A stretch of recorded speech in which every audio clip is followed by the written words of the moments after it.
국선 변호인이라는 것이 제도가 있는데 이 국선 변호는 국가가 변호인을 선임해 준 경우에 변호인을 국선 변호인이라고 해요. 그래서 국가는 법원을 구체적으로는 법원을 의미하게 되는데 이 국선 변호인 제도는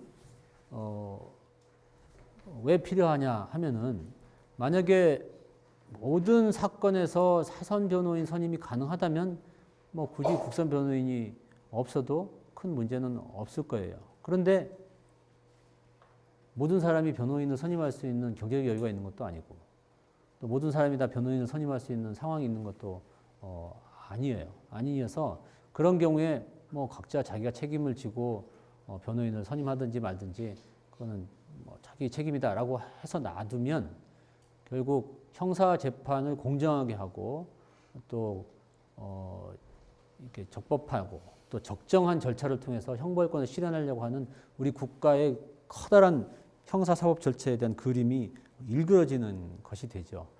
그래서 이 피고인의 방어권을 보장해주는 수단은 그 사람이 어떤 상황이 있든 경제적으로 약하든 어쨌든 간에 뭔가 우리가 국가가 좀 보전을 해야 되겠다 하는 요청이 있게 되고 여기에서 사선 변호인을 선임하지 않는 사람은 국가가 변호인을 선임해 줘야겠다는 요청이 됐고 그것이 바로 국선 변호 제도로 나오게 된 것이죠.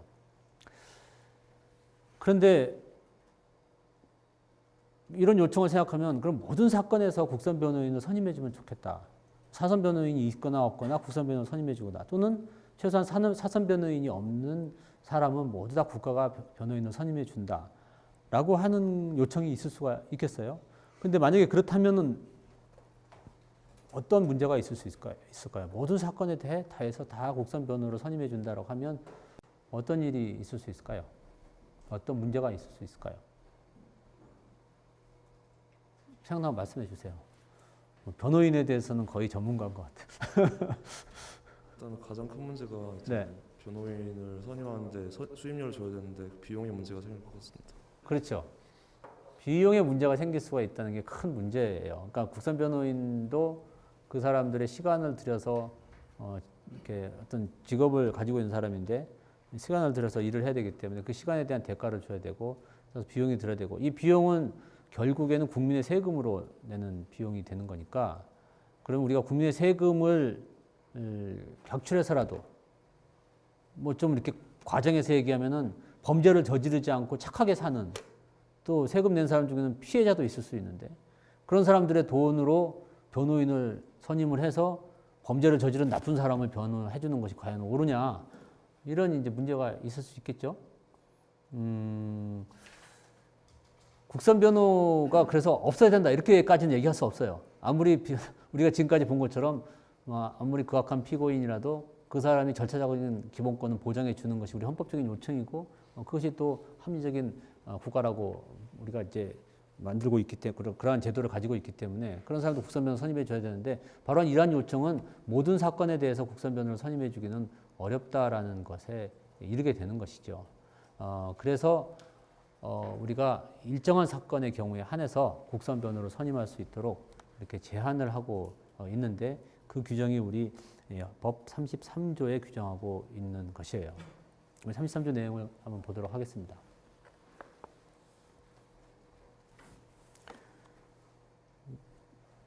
그럼 33조에는 국선 변호가 언제 필요하다는 것을 규정을 하고 있는데 우리 제도가 규정하고 있는 국선 변호는 세 가지가 있어요. 첫째는 33조 1항에서 있는 그 6가지 사유가 있으면 반드시 국선 변호인을 선임하도록 규정하고 있고 그 6가지 사유는 예컨대 피고인이 구속될 때 또는 미성년자일 때 70세 이상일 때 농화자인 때 심신장애 의심이 있는 때 또 단기 3년 이상의 사건 즉 중한 사건일 때 이럴 때는 반드시 국선 변호를 선임하도록 요청을 하고 있습니다. 그래서 이거를 우리가 필요 국선이다 또는 이럴 경우에 법원이 직권으로 선임을 해야 된다고 해서 직권 국선이다 이런 말을 하고 있습니다. 두 번째는 여기에 해당하지 않더라도 즉 지금 말한 6가지 사유에 해당하지 않더라도 그 피고인이 빈곤하거나 그러한 그 밖의 사유로 변호인을 선임할 수 없을 때에는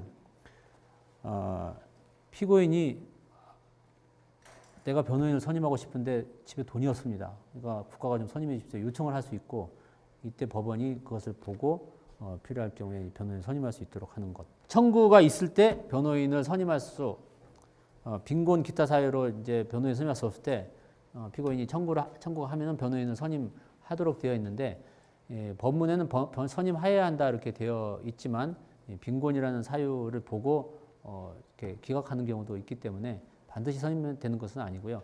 또 뭐 요건을 보고 판단을 하는 것이죠. 어쨌든 청구에 의해서 국선을 선임한다고 해서 청구 국선이라고 하고 이제 사망은 그 밖에 이제 1항과 2항 사유가 아닌 그 밖의 경우에도 필요한 경우에는 재량으로 변호인을 선임할 수 있도록 하고 있습니다. 우리가 여러분도 잘 아다시피 정말 우리 국민이 많이 노력을 해서 경제적으로 많이 윤택해졌어요. 우리나라 경제적으로 졌고 또 사업 질서 자체가 굉장히 뭐 민권을 강조하는 쪽으로 운영이 되었고 이것은 참 우리나라에서는 행복한 일이고 다양한 일이 아닐 수가 없어요. 과거에 우리가 지금처럼 경제적으로 여유가 있지 않았을 때 또 지금처럼 인권에 대한 의식이 강하지 않았을 때는 국선이 이렇게 선임된다는 경우가 아주 많지가 않았어요. 물론 그런 경우에도 중한 사건 이런 그 필요 국사는 있었는데 그밖에 뭐 청구했을 때 또는 재량으로 이런 것들이 잘 이루어지지 않고 이것도 법을 개정을 해서 많이 확장을 한 상태이고 또한 이 재량 국선과 관련해서 우리 법원은 가급적이면 국선 변호인을 선임할 수 있도록 그렇게 지금 실무를 운영하고 있어요. 이렇게 운영하게 된 데에는 우리나라가 국선 변호인 선임을 해줘도 그것을 이렇게 운영할 수 있을 만큼 경제적으로 여력이 생겼다라는 것을 요청할 걸 알 수 있고, 그래서 지금은 이제 많은 경우에 가급적 국선을 운영해서 할 수 있도록 하게 돼 있고, 이런 국선에는 두 가지가 있어요. 지금 운영되는 국선에는 하나는 국선 전담 변호사로서 지정된 사람들, 그렇게 법원에서 국선 전담 변호사로서 지정을 해서 그분들은 이제 국선만 전담해서 변호를 하고 다른 일체의 변호 활동을 안 하는 그런 분이 있고, 또 한 분들은 자기 자신의 그 어떤 변호사로서의 활동을 하면서 국선 변호사로서 신청을 하면 그 명부를 법원이 확보하고 있다가 사건에 따라서 그 특정한 사건에 국선을 이렇게 선정해주는 그런 두 가지 이렇게 길로 이렇게 운영을 하고 있는데, 다행스럽게도 지금 국선 전담 변호사들이 국선 전담 변호사가 되고자 하시는 분들이 많이 늘었고, 또 국선 전담 변호사들이 굉장히 열심히 하셔요. 그래서 우리나라가 옛날보다는 상당히 피고인의 방어권을 많이 보장해주고 있는 나라로 가고 있다고 볼 수 있고, 이것은 뭐 이런 나라에 살고 있는 우리로서는 좀 행복한 것이죠.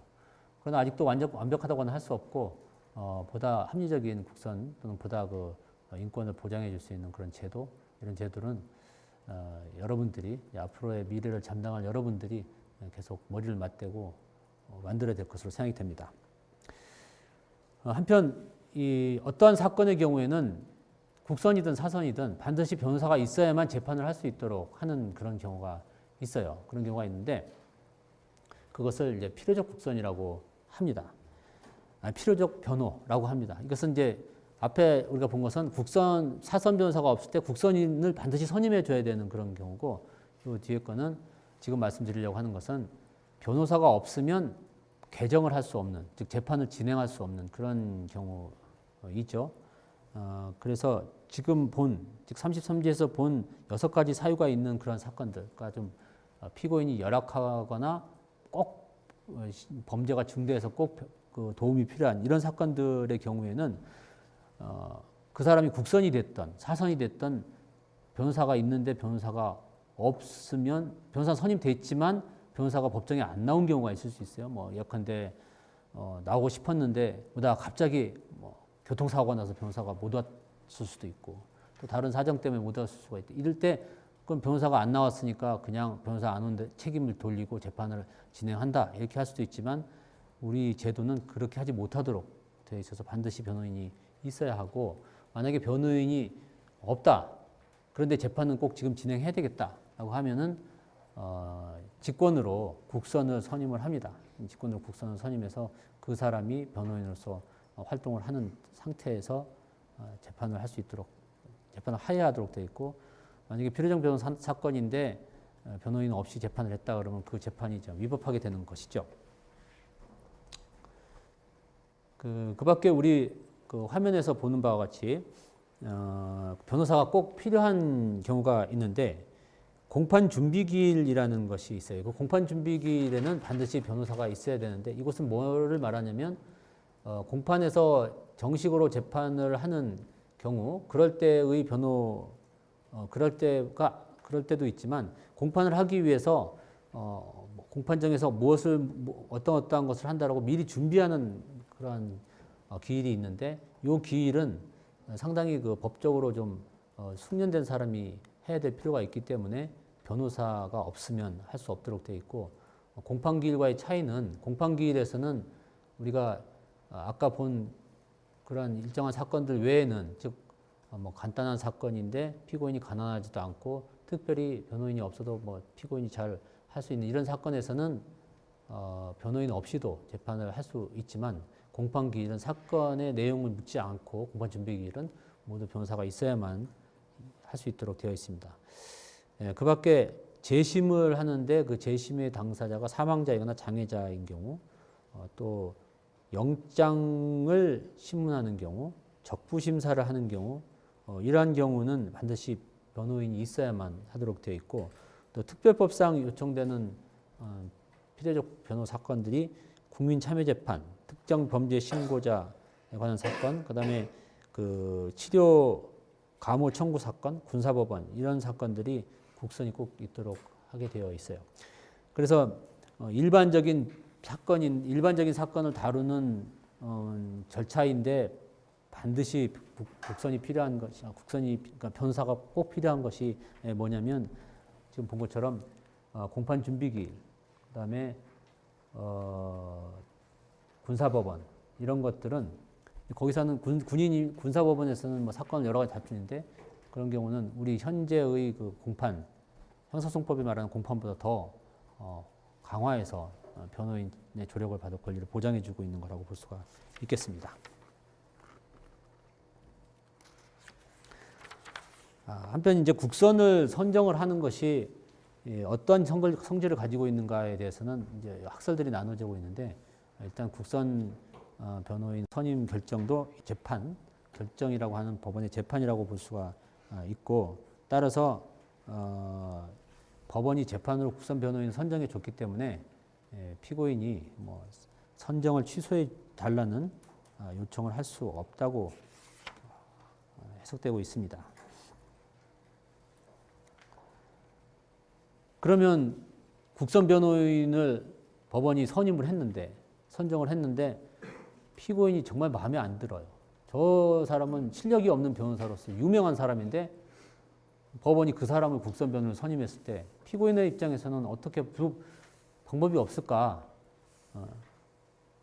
첫 번째로 생각할 수 있는 것은 국선 변호인 선정 결정에 대해서 불복을 하는 방법을 생각할 수가 있는데 우리 현재 판례로서는 국선 변호인 선정 결정은 결정에 대한 불복 방법으로 요청되고 있는 항고 또는 준항고라는 제도가 있는데 그 두 개의 사유에 다 해당하지 않는다라고 봐요. 그래서 불복할 수 있는 방법이 없다 이렇게 보고 있고 그렇지만 이제 구제 방법으로서 현실적으로 생각할 수 있는 것은 변호인을 바꿔주십시오라고 하는 요청. 그러니까 지금 선정한 변호인은 저랑 잘 안 맞습니다. 저희 사건에 관심이 없습니다. 저희 사건에 관심이 있고 저를 잘 도와줄 수 있는 다른 사람으로 선정해 주십시오라고 하는 요청을 할 수 있고 그런 변경 신청을 할 수 있고 이에 이제 결정을 해서 변호인의 조력을 받을 권리를 보장해 주는 그런 제도를 현재는 가지고 있어요. 이런 제도는 우리가 앞으로 다시 재구성할 수는 있는데 하여튼 현행 제도가 그렇다라고 알고 계시면 되겠습니다.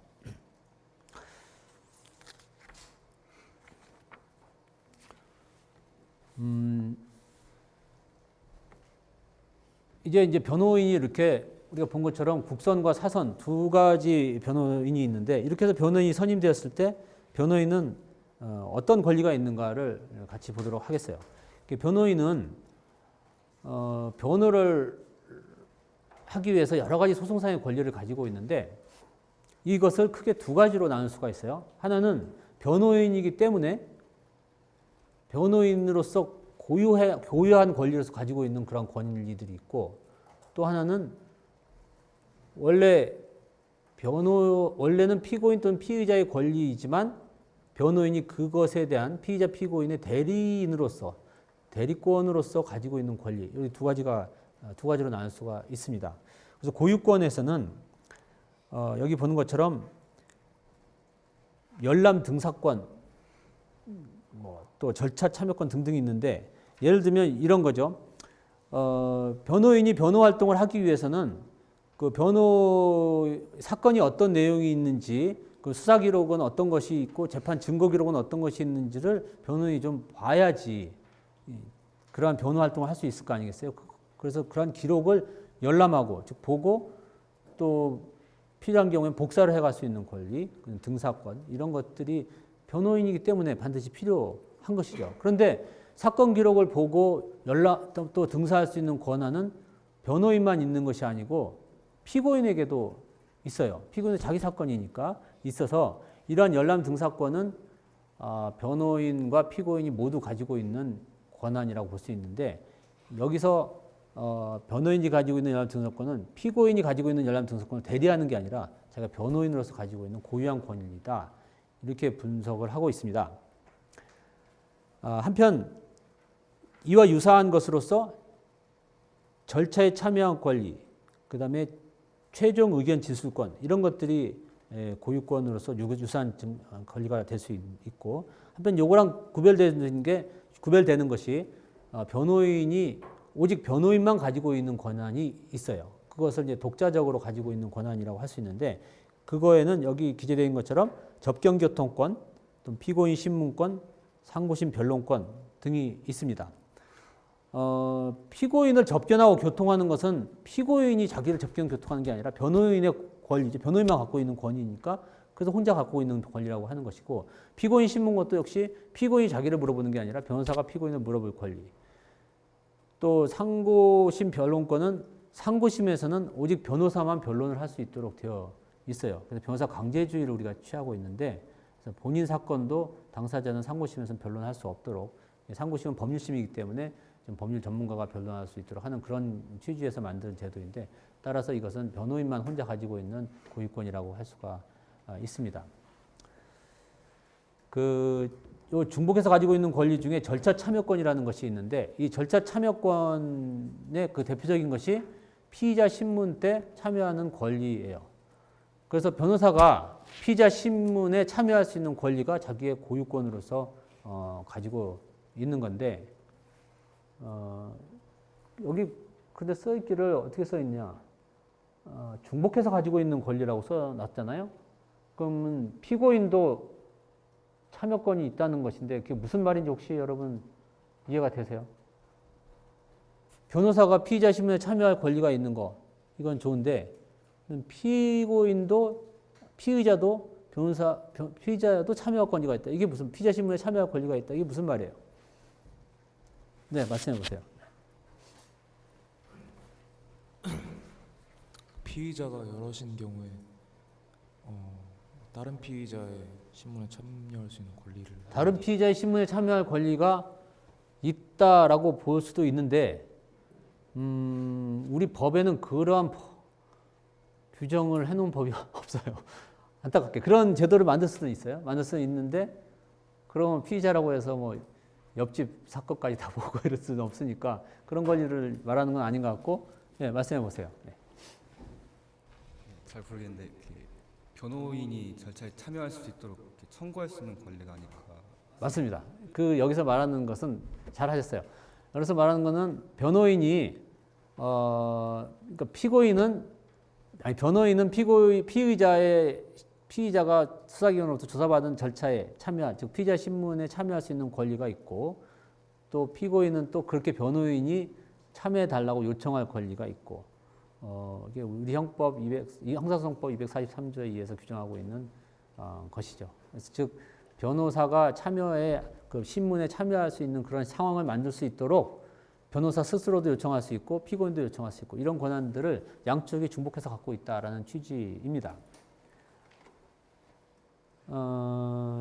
이에 비해서 이제 대리권은 크게 독립 대리권과 종속 대리권으로 나누어질 수 있는데 독립 대리권은 뭐냐면 피의자나 피고인과 독립해서 변호인이기 때문에 피의나 피고인의 의사와 관계없이 자기가 가지고 있는 권한이에요. 그래서 구속 취소 청구나 보석 청구, 그다음에 증거 조사에 대한 이의 신청 이런 것들은 독립 대리권의 한 내용이 될 수 있고 종속 대리권이 있는데 이것은 피의자의 의사에 종속해서 가지고 있는 것이에요. 그래서 피의자가 하지 말라면 피의자가 원치 않으면 변호인이 이것을 행사할 수 없는 그런 권리고 예를 들면 상소 취하나 정식 재판 청구 취하는 피고인이 취하고 싶지 않은데 변호인이 자기가 상소 취한다고 해서 효력이 있는 것은 아닌 거죠.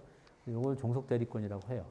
그래서 크게 변호인의 권리는 고유권과 대리권으로 나눌 수 있고 대리권은 독립 대리권과 종속 대리권으로 나눌 수 있다라고 볼 수 있습니다. 이것이 이제 통설적인 입장인데 여기에 대해서 좀 달리 보는 견해도 있습니다.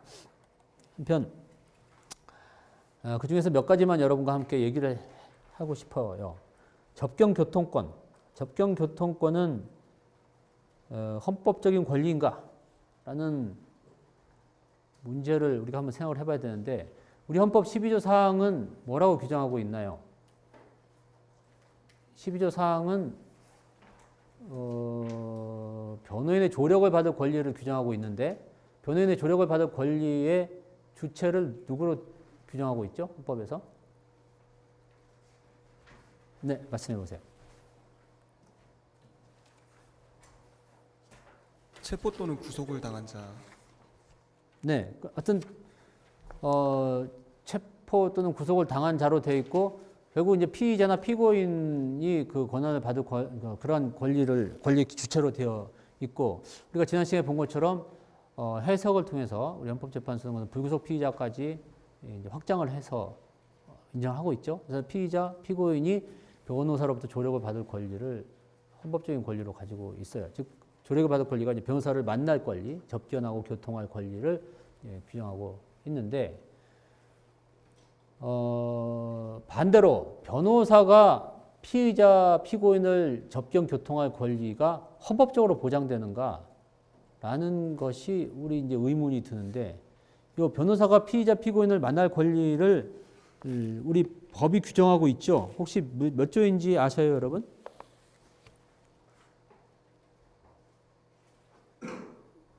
우리 교재에 있는 것처럼 형사소송법 34조에 보면 변호인이 피의자 또는 피고인을 접견하고 교통할 권리가 있다라고 규정을 하고 있어요. 그러니까 우리 현행법상 변호인이 접견 교통권을 인정을 하고 있는데 우리 이제 의문은 그럼 과연 만약에 이 조항이 없다면 그래도 역시 변호인이 피의자 피고인을 만날 권리가 헌법적인 권리로부터 나올 것인가?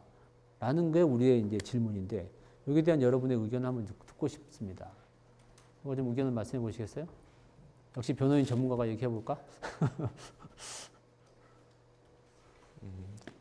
실제로 그 예전에 헌법재판소 판례에서는 그 사건에서 그 이런 변호사의 접견 교통권은 법률적으로 인정된 권리에 불과하다고 말을 했었습니다. 네. 그러나 실제로 그 봤을 때는 접견 교통권이 피고인이나 피의자가 그걸 행사했을 때 실제적으로 변호사가 자기의 접견 교통권을 행사할 수가 없게 된다면 그게 불가분의 관계가 있기 때문에 한쪽이 그 실효성이 없어지게 됩니다. 그렇기 때문에 최근 판례에서는 그런 이제 변호사의 그 접견 교통권 중에서도 피의자나 피고인이 행사했을 때 필수적인 부분에 대해서는 헌법적으로 보장된다고 하고 있습니다. 네. 아주 정확하게 얘기하셨어요. 이렇게 질문을 나눠서 하려고 했더니 뭐 끝까지 질문 1, 2, 3을 모두 답을 하셔서 아주 감사합니다. 우리 여기 화면에서 보는 것처럼 88 헌마 181 사건에서는 좀 그 명문을 중심으로 해석을 했어요. 그래서 우리 명문에 변호사가 헌법 명문에 보면 변호사가 피의자를 만날 권리를 규정하고 있지 않고 헌법에서는 오직 피의자나 피고인의 권리만 규정하고 있기 때문에 변호사는 헌법적인 권리는 아니다. 다만 우리가 형사소송법이 인정하고 있을 뿐이다라고 해석을 했는데 우리 지금 학생이 얘기한 것처럼 피의자가 변호의 조력을 받을 권리랑 변호인이 피의자를 조력할 권리는 똑같은 것의 양면이죠. 표리관계에 있어요. 그래서 어느 한쪽만 보장된다고 해서는 피의자에 대한 충분한 방어권이 보장이 되지 않기 때문에 변호인의 권리도 역시 헌법적으로 보장된다고 해야 한다라고 하고 있고, 다만 이 변호인의 권리는 그 핵심에 대한 권리, 그러니까 그렇게 변호인의 권리를 보장해주지 않으면 접경교통권이 무의미해질 정도의 그러한 핵심에 대한 해당하는 권리에 한해서 헌법적으로 보장되는 것이다라고 하고, 그렇게 판단한 것이 2000 헌마 474 사건이고요.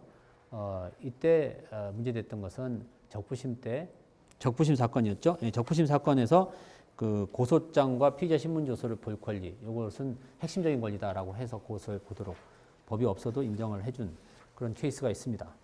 두 번째 질문을 한번 해보면, 이 열람 등사권에 관해서 우리가 한번 생각을 해야 될 건데, 이 열람 등사는 수사 기록, 어떤 그 증거 기록이나 재판에 있었던 이런 것들을 보고 복사할 수 있는 권리를 열람 등사라고 하는데, 이 열람 등사를 인정하는 이유는 그 기록을 봐야 또 지금 재판이 어떻게 되고 있고 검사가 무엇을 증거로 제출하고 있고 이런 것들을 봐야 거기에 대한 방어를 할 수 있기 때문에 인정을 하는 것이에요.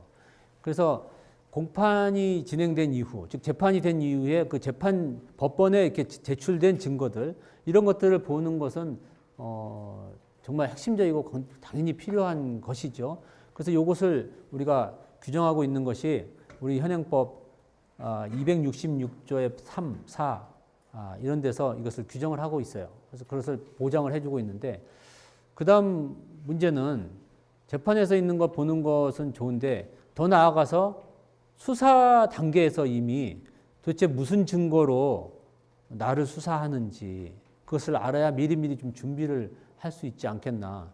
수사는 도대체 어떻게 돌아가는지 모르고 자기는 질문만 받고 조사만 받으면은 수사의 단계에서는 완전하게 뭐 권리가 없지 않느냐, 이런 이제 의문이 있을 수 있게 되고, 그런 의미에서 수사 단계에서 이미 그 열람 등사권을 인정을 해줘야 되겠다는 요청이 있게 되는 것이죠. 그런데 만약에 수사 단계에서 이런 열람 등사권을 100% 인정을 해주면은 어떤 문제가 생길 수 있을까요?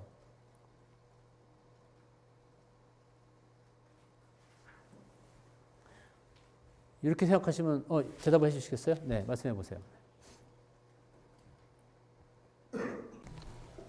수사 단계에서의 그 기록들을 열람할 수 있다고 보면 수사 과정에서 빠뜨린 것들을 변호인이나 피고인이 그런 것들을 캐치해내서 되게 알리바이 같은 것을 만들어낼 수 있고, 그래서 범죄 사실을 감추려는 어떤 대비를 할 수 있다는 데 문제점이 있다고 생각합니다.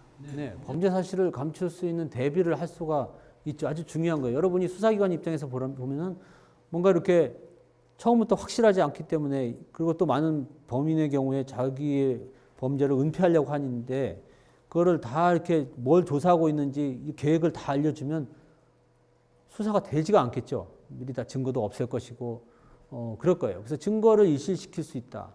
또 근데 지금 원래 수사기관이 지금 최종적인 범죄의 핵심 인물로 갑이라는 사람을 지목하고 있는데, 지금 갑에 대해서는 증거가 확실하게 안 나와서 그럼 갑의 하수인인 저 뭐 갑을 병정 무, 그래서 무 정도 지금 조사하고 있는 상태인데, 무에 대해서 뭐 모든 것을 다 보여주면 이 수사가 원래 무를 조사하지만 사실은 이제 우리 사장님인 갑을 지금 조사하려는 게 수사의 최종 칼끝이다라고 하면 사장님한테 미리 얘기하고, 사장님은 뭐 갑을 정해서 쫙 잘라버리거나, 그죠? 아니면 자기가 정 안 되면 도망가거나 뭐 이렇게 하겠죠. 그래서 수사를 도저히 할 수가 없는 상황에 이르게 돼요. 그러니까 수사는 어떤 비밀성이 어느 정도 보장이 돼야 되는 요청이 있는데, 그래서 이제 수사 기록은 안 보여주고 싶은 것이 수사기관의 그러한 욕망이에요. 근데 수사기는 욕망이 그렇다고 해서 또 안 보여주면 우리 아까 본 것처럼 또 피의자 입장에서는 도대체 왜 나를 잡아가고 도대체 왜 나를 조사하는지에 대해서 아무것도 모르기 때문에 아무런 준비를 할 수 없는 그런 또 불이익이 있죠. 그래서 이 두 개의 이익 사이를 어떻게 조정할 것인가가 이 수사 기록을 보여주는 거에 대한 선을 긋는 그러한 아주 중요한 일인데 현재까지 우리 판례에서는 실질신문과 적부심의 경우에 이렇게 일부 수사 기록을 볼 수 있도록 하는 정도까지 인정이 되어 있고 수사 기록 일반에 대해서 볼 수 있도록은 아직 허용하고 있지 않고 있어요. 이렇게 보면은 그 공판이 제기된 이후는 우리 법에서 이제 그 기록을 증거 기록을 보여줄 수 있도록 해서 상당히 많이 보장을 하고 있고 이 법은 이제 2007년도에 개정할 때 들어간 법인데 그렇게 하고 있는데 비해서 수사 기록에 대해서는 매우 제한적으로 보여지고 있다. 뭐 사람에 따라서는 이것이 너무 많다고 볼 수도 있지만 어떻게 보면은 지금 현재로서는 다소 제한적인 것이다라고 생각할 수 있는데 도대체 이제 어디까지 더 보여줄 것인가 이런 것들은 우리가 더 논의를 통하고 이제 합리적으로 머리를 맞대고 생각해야 될 과제예요. 그래서 여러분도 법률가가 되시면 여기에 대해서 같이 고민해 주셨으면 좋겠어요.